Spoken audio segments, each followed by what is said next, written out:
Hades is a very large coven, led by the wealthiest criminals in the world. They are surrounded by elite mercenaries and notorious killers. Their only goal is to perform the ritual.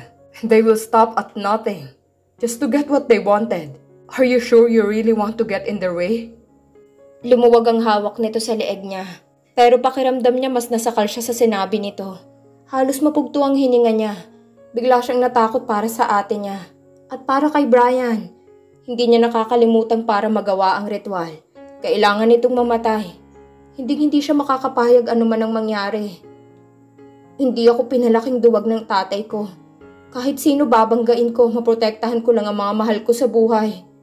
Tinawanan lang ni Brian ang pahayag niya. Pinakawalan na rin siya nito kaya malaya siyang nakaupo sa kama nito. You've got more guts than brains, lady. Komento nito. Malakas ang kutob kung may kinalaman si Lolo sa Hades. At yun ang dahilan kung bakit nila binihag ulit ang ate ko. Hindi pa ako sigurado, pero baka siyang tumiwalag nitong miyembro. Napatitig si Brian sa kanya. Hindi lahat ng gamit niya natupok sa apoy. May isa pa kaming bahay sa probinsya. Tumira ang lolo doon bago kami lumipat ng Maynila. Naalala kong maraming kakaibang gamit ang lolo ko na nakatago sa bahay na yun. Saang probinsya? Nasaan ang bahay na yun? Huwag kang masyadong excited. Ang sabi ko nga sa'yo, isa lang ang goal ko dito. Kung maipapangako mong hindi mo papatayin ang ate ko at tutulungan mo akong mabawi siya, tutulungan din kitang bawiin ang goblet mo at buwagin ang Hades. Ang lakas ng loob mong makipag-bargain sa akin. I can get any information from you without compromising anything. Huwag masyadong mayabang at makapalang mukha, Brian. Alam mong buhay mo rin ang nakasalalay dito. Tanggapin mo ng alo ko. Bawiin natin si ate. Sigurado akong marami siyang maitutulong sa pagbuwag mo sa Hades na yan. Masamang tingin ang ipinukol ni Brian. Sabihin mo na lang sa akin kung nasaan ang bahay na yon.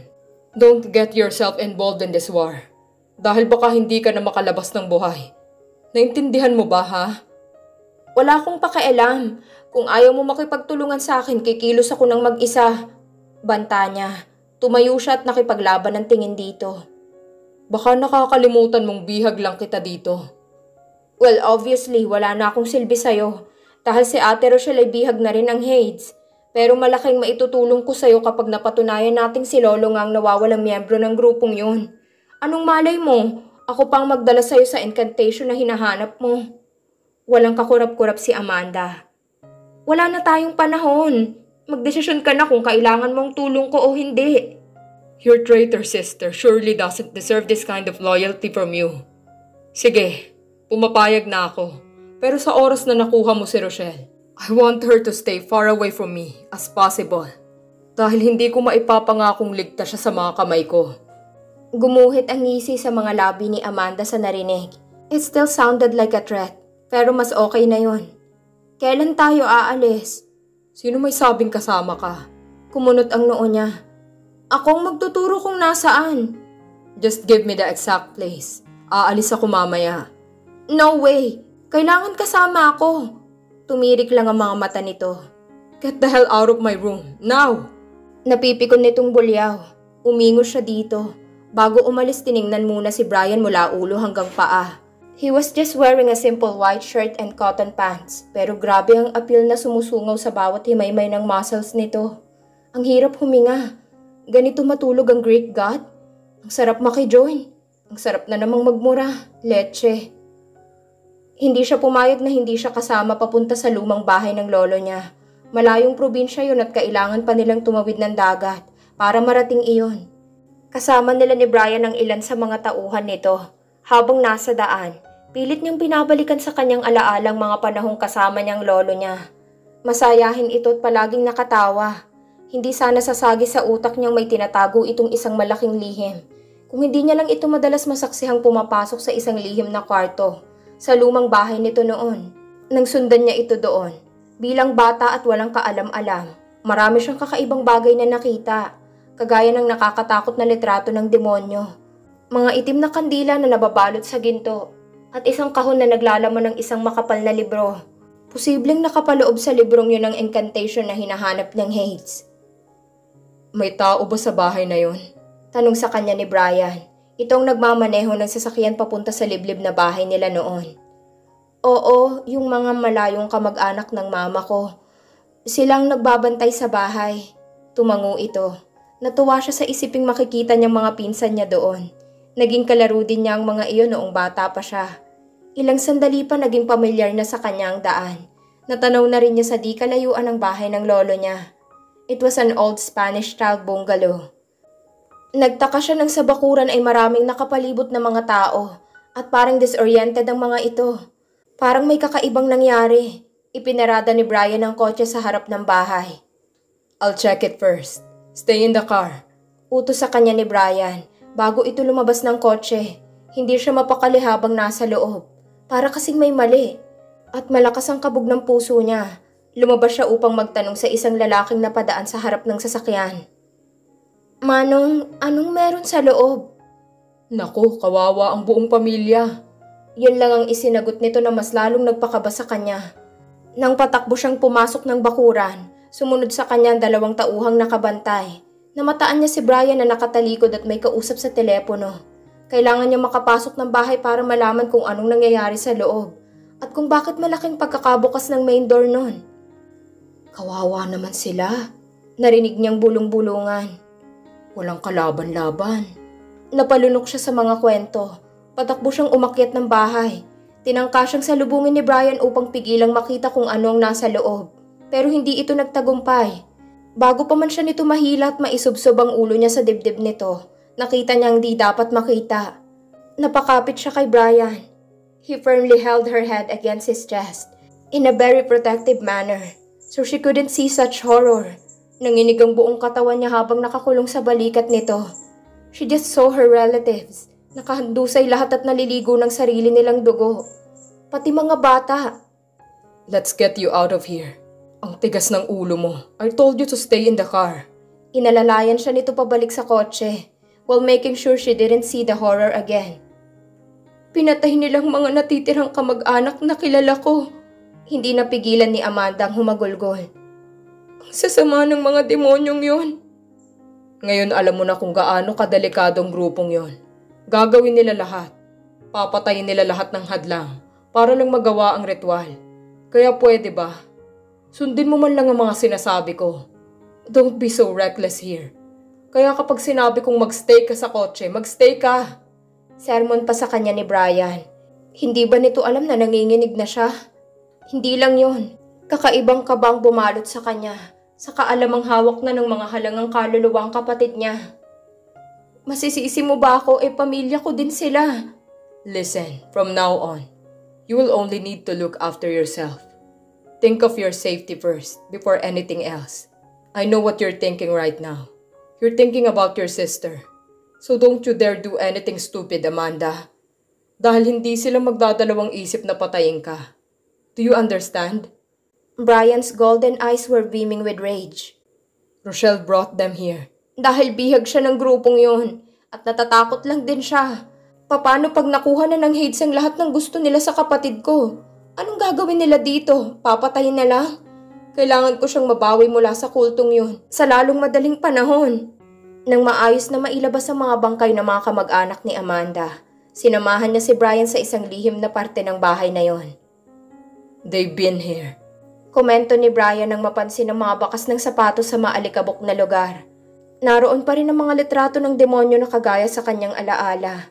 Binusisi ni Brian at ng mga tauhan itong mga bagay na naroon. Siya naman pilit niyang inaalala kung nasaan ang libro. Magulot nagkalat ang mga lumang gamit ng lolo niya. Mga lumang kagamitan ito na tanging mga matataas na pinuno ng Hades ang mayroon. With all this evidence, there's no doubt that your grandfather was one of them. Halos bumaliktad ang sikmura niya sa narinig mula kay Brian. Ngayon niya lang napagtanto ang direktang kaugnayan niya sa mga kultong yon. Kaya siguro tumiwalag ang lolo niya. Dahil hindi maatim ng konsensya nitong mga kahindik-hindik na gawain ng Hades. Base sa mga nangyayari, hindi siya magtataka kung ang Hades din ang pumatay sa mga magulang niya sa pamamagitan ng biglaang pagkasunog ng bahay at martial arts school nila. Binusisi ni Amanda ang buong paligid. Kulang-kulang ng mga gamit na naroon. Hindi niya akalaing alam din pala ni Rochelle ang tungkol sa lihim ng kwartong yun. Nagawa nitong ituro ang lugar sa mga kalaban. Napamura siya ng namata ang isang bahagi ng pader ng kwarto ang natibag. Sa loob ng batong pader na yun nakalagay ang libro. Lumuhod siya sa harap nun at kinapa ang butas. Wala na iyong laman. Nakuha nila. Nangihina niyang turan kay Brian. Dito nakalagay ang itim na librong yun ni Lolo.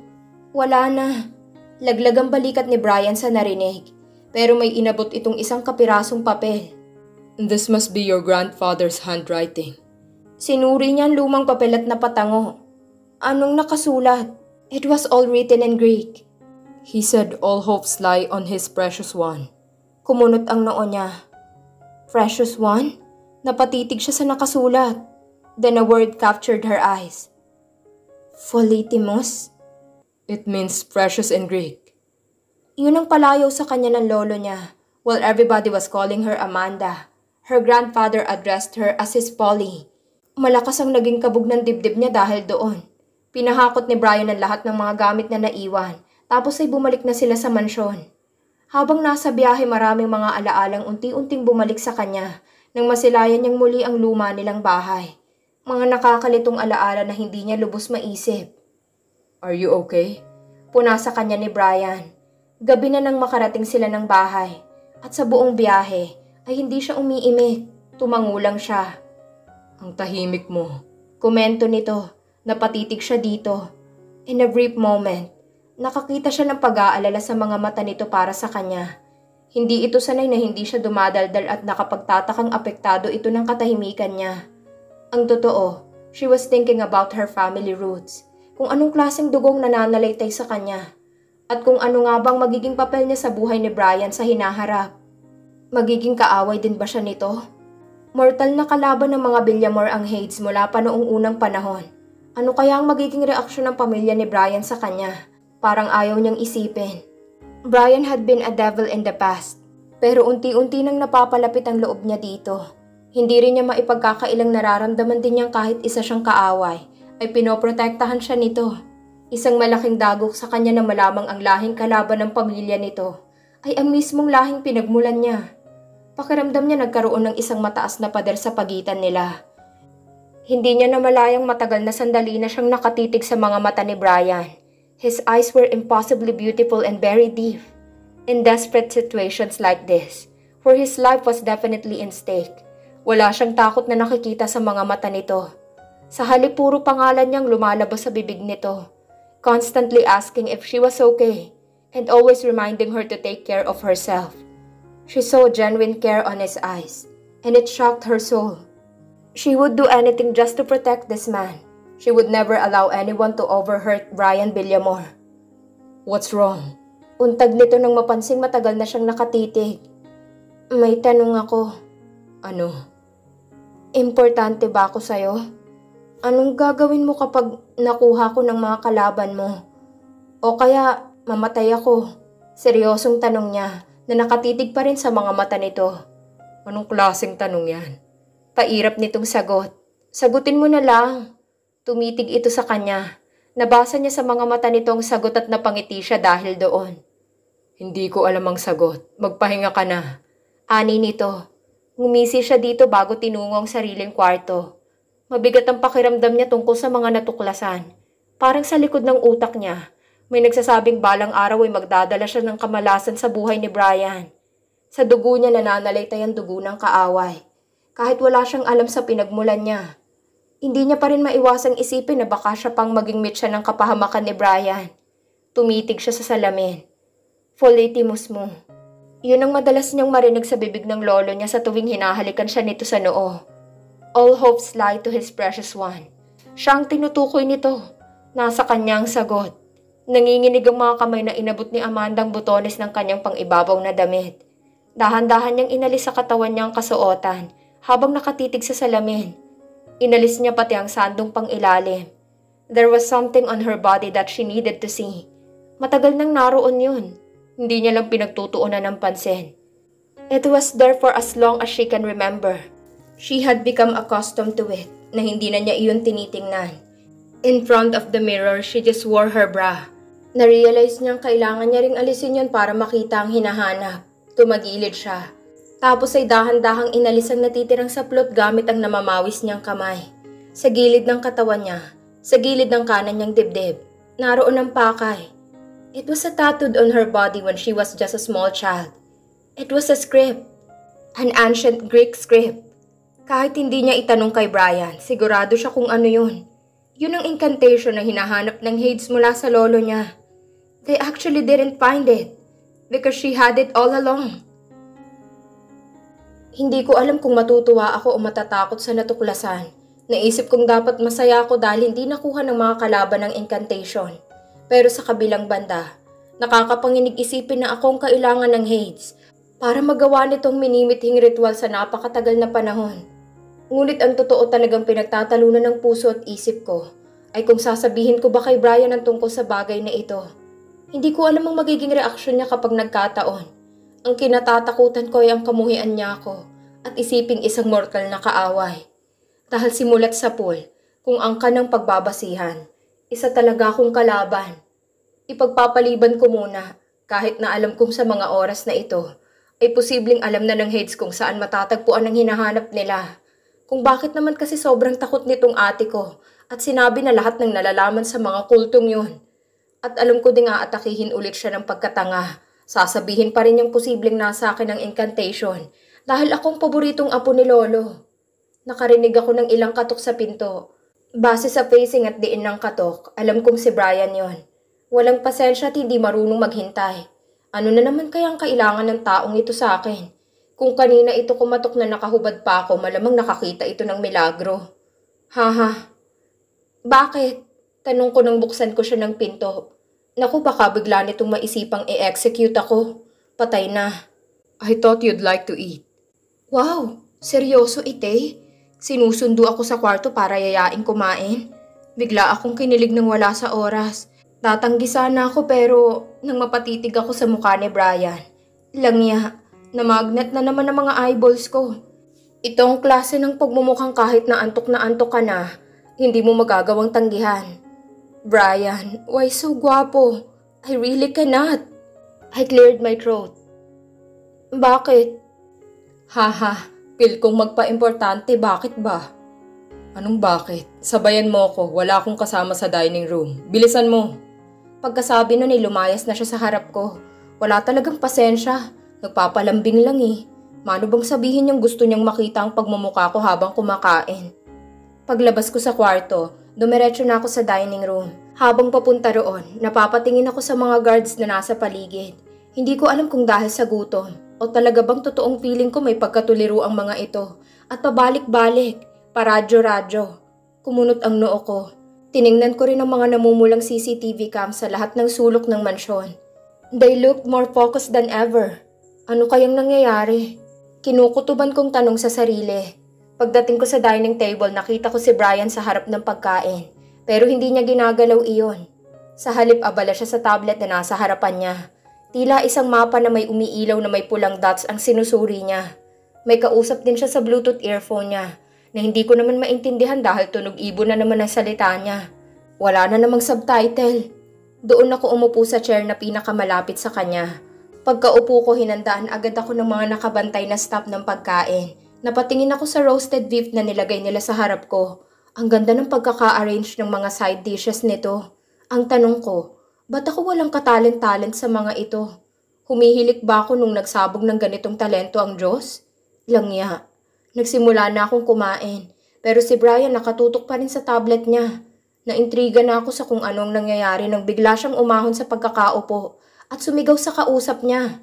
Siyempre para pa rin akong nanonood ng Greek movie without subtitle. Yung tipong makabagbag ng daming kagapuhan lang ng bidang nadala. Ganun.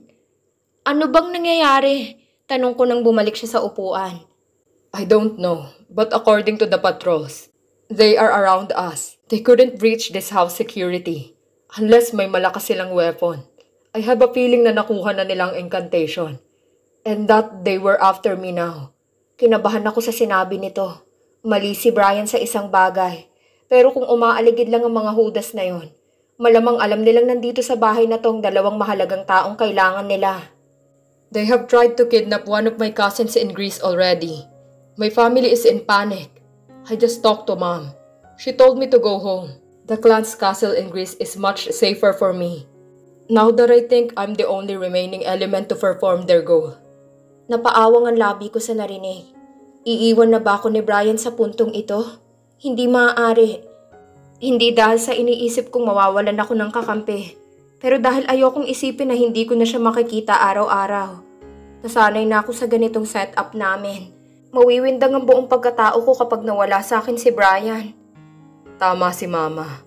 Sa Greece mas marami akong tauhan at mas marami akong connections na magagamit para buwagin sila.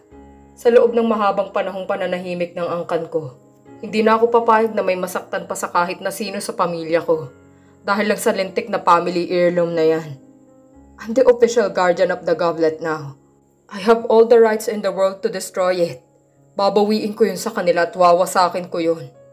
Sounds like a plan, pero mahirap gawin. Buhay ni Brian ang nakasalalay. Kung may magagawa lamang ako, napatitig ako sa mga mata niya na hindi sinasadya. Hindi ko alam kung anong itsura ko at kung anong mararamdaman niya sa pagtitig ko, pero hindi ko mapigilan. Ngayon parang gusto ko siyang yakapin. Ikulong sa katawan ko para wala nang kahit na sinong makapanakit sa kanya. I'm going back to Greece. It's like a bomb dropped in front of my face. Aalis na si Brian at malamang hindi ako isasama. Wala na akong pakinabang sa kanya dahil bihag na ng hate si ate.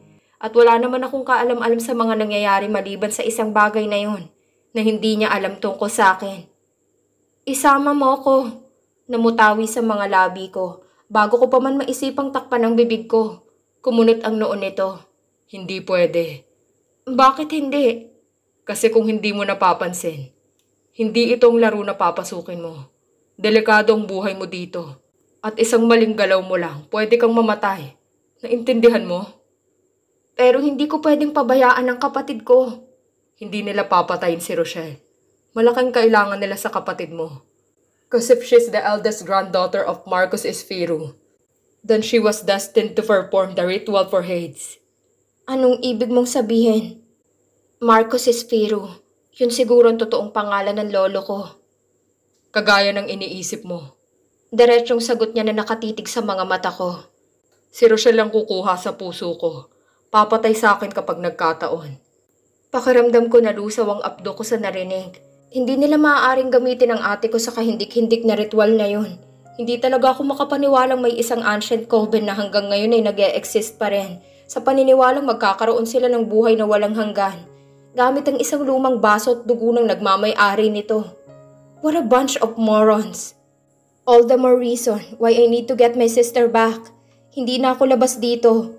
Sa ayaw mo at sa gusto, kasali ako sa gulong to. Hindi ako magtatago at mananahimik na lang habang ginagawa ng mga kalaban ng isang bagay na tinalikuran ng lolo ko noon.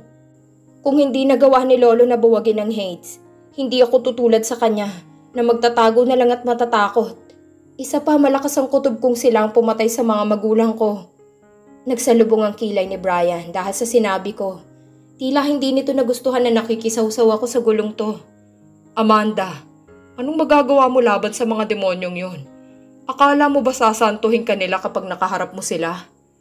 I know you're trained and you're a good fighter. Pero lahat ng members ng Hades ay dobleng mas magaling kesa sayo. Kapag pinagpatuloy mong pakikialam, mapapansin ka nila. Baka pati ikaw pag-interesan nila. I can perfectly take care of myself. Ang kailangan mo lang gawin ay isama ako para matulungan kita. Brian's jaw tightened. Tila nauubusan na siya ng pasensya sa mga sagot ko. Napapikit na rin siya na para bang pinipigil ang pagkaasar. Nang tumayo siya at lumabas ng dining room, hindi pa ako handang pakawalan ng issue kaya sumunod pa rin ako at tumarang sa daan niya. Ano ba kasing masama sa pagsama sa akin? Ituring mo akong isa sa mga tauhan mo. Malaking maitutulong ko sa'yo, sinasabi ko sa'yo. Get out of my way. Sabi lang niya sa naaasar na tono. Nang akmang lalagpasan ako, hinila ko ang braso niya na kagaya ng lagi niyang ginagawa sa akin. Nasa mukha kong determinasyong ipagsiksikan ng baga ko sa lahat ng kaguluhang ito para sa mga taong mahal ko. Ano bang problema mo? Bakit pa ayaw mo akong isama? Tingin mo ba hindi ako qualified maging isa sa mga tauhan mo? Marami pa akong kayang gawin, makikita mo. Tumawa si Brian sa nakakauyam na tono. Ano ba kasing gusto mo? Gusto mo bang iligtas ang kapatid mo kaya ka sasama? O sige, itong maipapangako ko sa'yo. Siya ang una kong babawiin. She will be in the safest place in the world kapag nakuha ko siya. Hindi ko kailangan ng tulong mo. Kailangan mo ko. Ang kailangan kong gawin mo ay magtago ka. I'll leave most of my trusted men with you here. Kapag bumalik ako sa Greece, susunod ang Hades sa akin. And you will be safe. Wow, that's very kind of you to think of my safety now. Hindi ko alam kung kikiligin ako maaasar sa'yo eh. You see, I'm not as fragile as you think. May dahilan ng lolo ko kung bakit buong buhay ko pinag-aral nila ako ng iba't ibang uri ng martial arts. Yun ay dahil balang araw. Alam ng lolo kong haharapin ko ang Hades. Kung isasama mo ako, kung isasama kita, you'll be a lot of distraction for me. Biglang singhal ni Brian sa akin. Nangunot ang noo ko sa sinabi niya. Hindi ko talaga masundan kung anong tinatakbo ng utak niya. Distraction? Yes, distraction. Ang kamay kong nakahawak sa braso niya, ubod lakas niyang tinanggal doon. Umangat ang isa ko pang kamay upang ihawak dito, pero naabot din ito. This time he was holding both of my arms firmly. Hinarap niya ako sa kanya. Our breaths almost crashing on each other. Nadidistract ako sa ganitong pwesto, lalo't naaamoy kong mabangot concentrated na amoy niya. Hindi ako nakakapag-isip ng maayos sa tuwing nakakasagupa ko ang Hades at kasama kita. Walang ibang laging laman ng utak ko kundi ang itakbo ka sa pinaka-safe na lugar mula sa mga kalaban. Ngayon kung puro takbo ang gagawin ko at kung puro takot at pag-aalala para sa iyong mararamdaman ko, sa tingin mo makakagalaw ako ng matino?